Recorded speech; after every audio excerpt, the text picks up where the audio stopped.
In recent years, there has been a huge increase in the use of terms such as solo terrorism, leaderless resistance, and also single actor terrorism. And these are terms which sometimes are mixed and used in a confused fashion. When we speak of solo terrorism, basically we're referring to those individuals operating alone. So we don't have a bunch of terrorists executing an attack, but rather a lone individual executing it. But on the other hand, there is also the idea that such attacks carried out by single individuals are like independent from a central organization, something which is not always the case. So, why do we speak of single actor terrorism, that is, terrorism comprising just an individual? In recent years, we've seen an increase of this kind of terrorism, most of all after 2008. We have different factors facilitating this development, prompting this development. The first development is an operational element, that is the changing nature of the situation in Afghanistan. So in those years, terrorists lost their safe haven, and as a mechanism of adaptation, they urged fellow terrorism to execute attacks in an autonomous way. The second element is an ideological element, because many ideologues encouraged and inspired terrorists to act alone in a decentralized fashion. And one of those figures is Abu Musab al-Suri, who has long been advocating decentralized jihad. And we have also the effect of emulation, which can incite individuals to act alone. So, single actor terrorism is a very important element to understand nowadays terrorism, and in particular, if we focus on the plots linked to jihadism in Western Europe, we can see that in the period between 2013 and 2016, nearly a half of those plots, thus including both failed and foiled and executed attacks, then half of them is represented by solo terrorism, which is a huge amount. However, when considering this phenomenon, we have to make some important remarks, because there are many misunderstandings. The first misunderstanding regards the nature of those terrorists acting alone. Contrarily to common thinking, acting alone is not always synonymous with being independent. And we have an example, Medina Mush, the terrorist, the assailant which perpetrated the attack at the Jewish Museum of Brussels. At first, on the surface, it seemed an example of lone wolves, that is, someone acting in complete autonomy. But if we take a deeper look at this episode, we'll see that this terrorist had been dispatched by the Islamic State in previous years. So it is not an example of a lone wolf, but rather a top-down operation comprising just one individual. And this is the first remark. The second remark regards the relationship between independent and top-down plots. The fact is that such realities don't constitute a black and white reality. We have to interpret this phenomena in a nuanced fashion. So if we think of terrorist operation, we can think of a continuum. On the one hand, we have top-down operation like the Paris attacks, which took place in November 2015. On the other hand, we have the ideal type of a lone wolf, which is completely independent.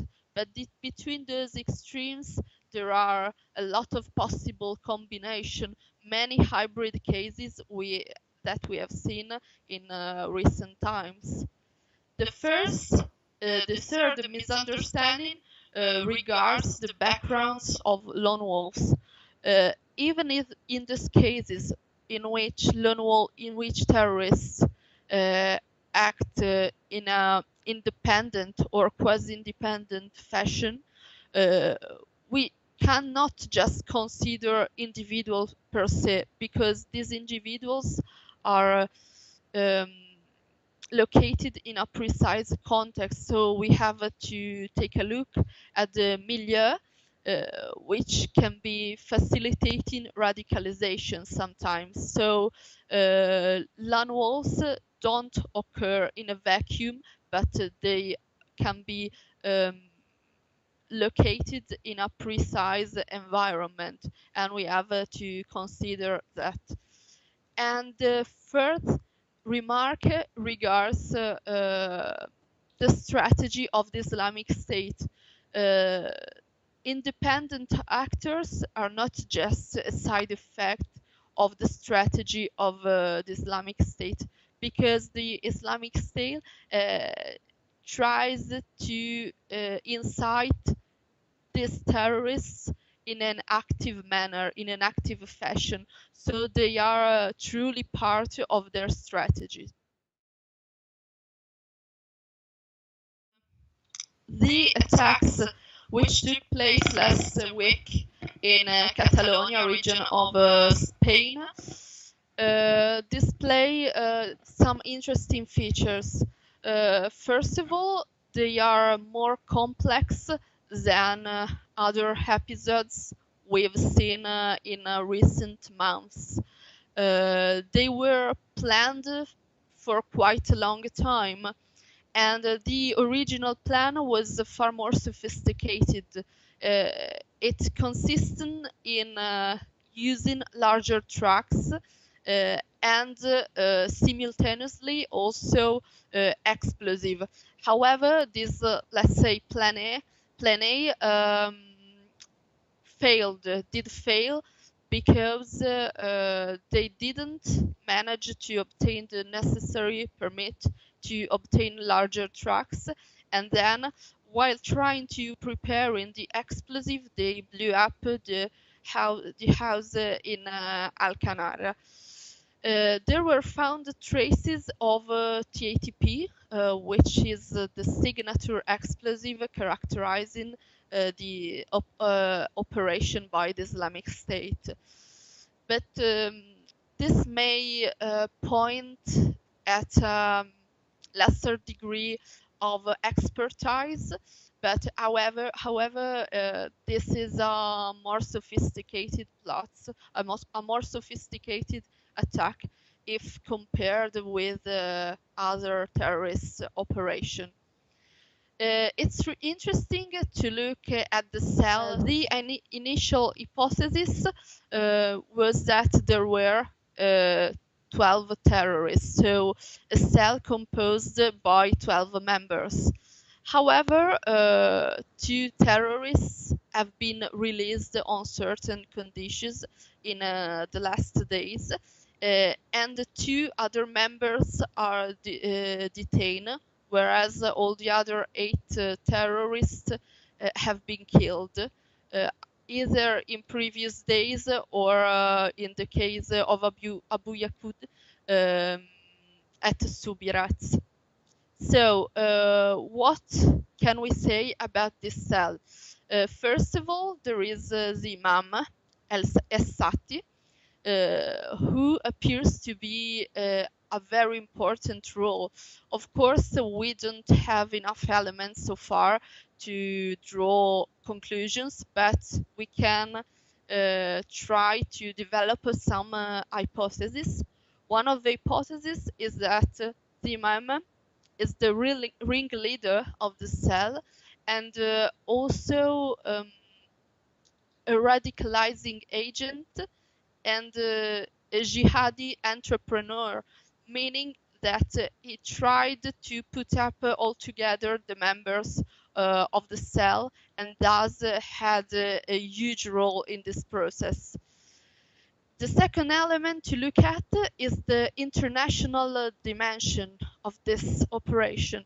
So we can see that many of these members of the cell, belonging to the cell, visited foreign countries in recent years or also in this month. For instance, some members of the cell were caught by a speed camera in France some weeks ago, and there is speculation that the cell has benefited from the help, the support of fellow jihadists based abroad, maybe in Belgium or in France. There is also, let's say, a Moroccan axis, because in Morocco there have been 3 arrests in connection with this plot, and there is speculation that there could be a kind of link. And also in the case of Belgium, because the Imam Essati traveled to Belgium, to a town in Belgium back in 2016, earlier than the Brussels attacks. So authorities are investigating possible links. The third really important element to take into account while analyzing Barcelona and Cambrils attacks is the role of social ties, something which is not a feature specific to this terrorist operation, but then on the other hand characterizes many terrorist plots and attacks. When we talk of social ties, we refer to bond among the different members of the cell. In this case, we have brothers and also cousins and bonds of a friendship. Most members lived in the same little town, which is Ripoll. And actually, when analyzing patterns of radicalization, we do find that social ties play a huge role. So it's very important to consider both social ties, which can be of different type, friendship, then also comprising brothers, sisters, or living in the same city, in the same area. So when analyzing patterns of radicalization, we must take into account the role of this kind of ties and then the role of a radicalizing agent. And in this case, the role of Imam Essati may have been very important, of paramount importance.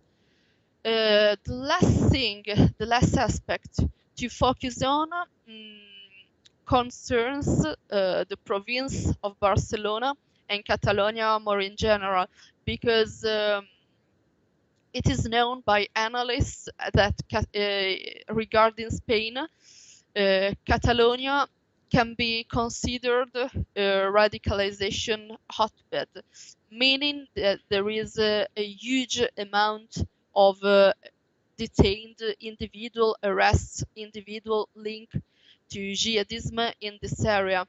And interesting data is that if we consider the period between 2013 and 2016, we see that a quarter of individual arrests in Spain, those arrests occurred in Barcelona and its metropolitan area. So Catalonia is not new to this kind of phenomena.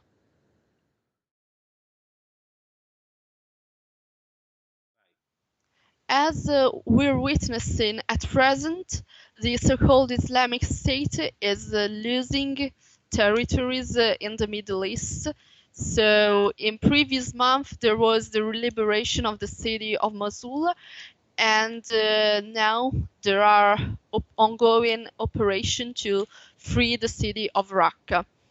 However, we have to be cautious and not rush being too optimistic, because the Islamic State displayed a significant capability of adaptation in the past. It showed resilience, and this could happen again in the future. Maybe one of the biggest risks is that of creating again those same very conditions which prompted, catalyzed the rise of the Islamic State. In particular, a worrying pattern in Iraq is the sectarianism, which in the past and at present is being, let's say, used by the Islamic State in its propaganda, and it was used as an element to recruit new jihadists, new terrorists to the organization. Back to Europe, we can see a situation in which many attacks are taking place. So very frequent attacks.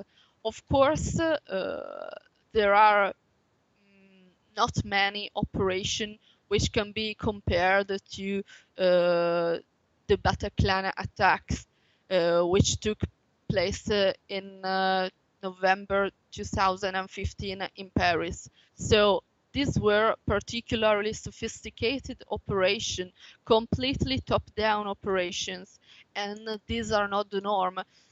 We witness many, let's say, more rudimentary attacks comprising the use of vehicles, so vehicle ramming attacks, and this is what happened in Las Ramblas in Barcelona. Also knife attacks or attacks with the use of a rifle. However, also in this case we have to be cautious, because sometimes we can see more complex attacks. One example of attack having a higher degree of complexity is the case we've just analyzed, that is the Barcelona attack. However, also the Manchester attack displayed a greater degree of sophistication. We can see the use of explosive also in the case of Barcelona. As we saw, there was the intention to use the TATP.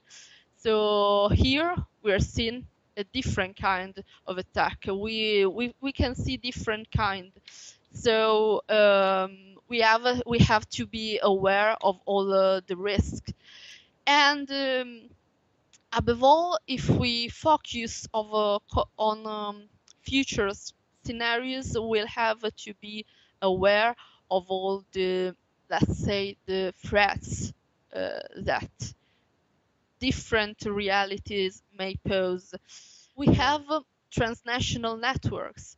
So the situation in the Middle East is characterized in many cases by instability, conflicts. We can see, for instance, Syria and Iraq, also Yemen. And such situations are fueling the activity of the Islamic State.